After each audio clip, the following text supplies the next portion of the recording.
Ancient Sumerian technology.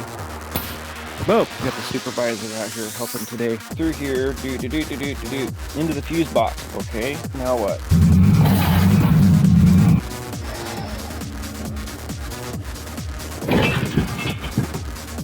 Perfect. And we're committed.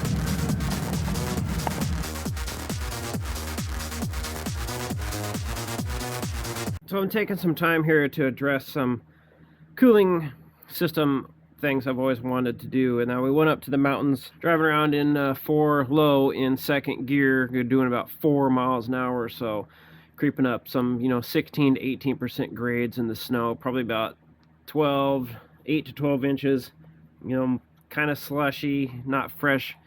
It did get a little warm. Now it never went over 210, but it did start building up some heat. This is the factory 95 condenser. It's a dual pass, and the core of it's just plugged up, and I wanted to address these impacts here. This is from the transcooler. Not a huge deal, no leaks or anything, but definitely not high on the efficiency of cooling there. I toyed around with the idea of just removing the AC altogether and getting maximum flow through the radiator, but then one of the main functions of the AC is not to cool you in the wintertime, but it runs in the defrost mode to suck the moisture out of the air before it's heated and then stuck into the cabin. Just replace a condenser with a single pass, and this is much thinner, much more efficient. One of the things I got from the Liberty was I kept the fan. Now that's a 9 blade. Or an 11 blade, excuse me. Basically what I did was just stuck the Liberty fan on the factory ZJ clutch fan. Now somebody's gonna say, why don't you just put an electric fan in it?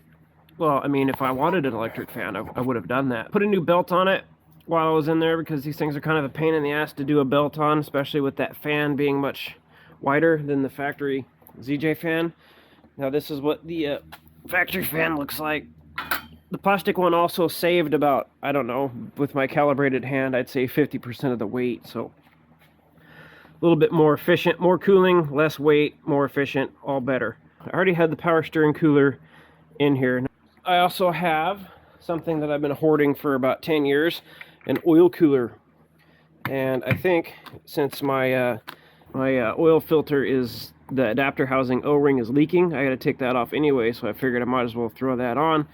So right now what I'm doing is I'm going to run the oil cooler probably to this one here where the factory transcooler lived, and then I'm going to use this one. I think I was debating whether or not I wanted to use the factory Chrysler one or this aftermarket one, but I think I'm just going to use this because there is more surface area, and it looks like it's going to give me more fluid volume in the long run.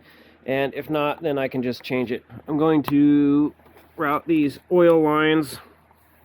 Probably going to change it a little bit, run it on the outside of the AC. But yeah, so just a couple little modifications here. I'm always been in the interest of trying to fix things before they break.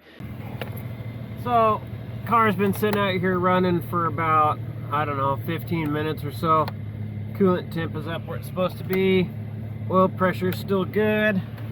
And man, this fan is putting out factors more air than it used to, and it's much more of a directional, it's really coming out instead of just kind of coming out this way. I noticed before, when I'd stand here, in this perspective, it would just be blowing right in my face, which is why I put this power steering cooler here, that, I'm not going to move it. It lives here now. But, we got, the oil temperature and the coolant temperature are pretty much even, I would say. They come up together. See, this side is hot. Like it's hot enough to where I don't want to hold my hand there. But this side is cold, like barely even lukewarm. It's pulling out so much more heat now because we have airflow, because of the condenser airflow, and also the fan. It's a twofer, so hopefully this is going to be just fine. So this side of the radiator is warmer than this side, and that's why I put the tranny cooler over here, because I wanted it to be, you know, it doesn't really make much of a difference in all reality, but when it's sitting there it does. So this kind of heat soaks, you know, I mean, the condenser is not even warm to the touch at all. It is over here, but not on this side. So yeah, this is great. You know, I don't really need this oil cooler in here for any imagination, any reason. It's actually blowing air out this way, which is kind of weird, but yeah, so everything's good. I used Oetiger clamps on this, and it's put some extra little reassurances there. I just ordered about 100 hose clamps because these aren't right, but yeah, these are the style the Germans use, so tried that. Got all my hoses zip tied and secured. You know, about every 6 inches I got zip ties. So right now I'm trying to charge up the AC, but 1 pound of 1 pound failed. Yeah, let's try it again.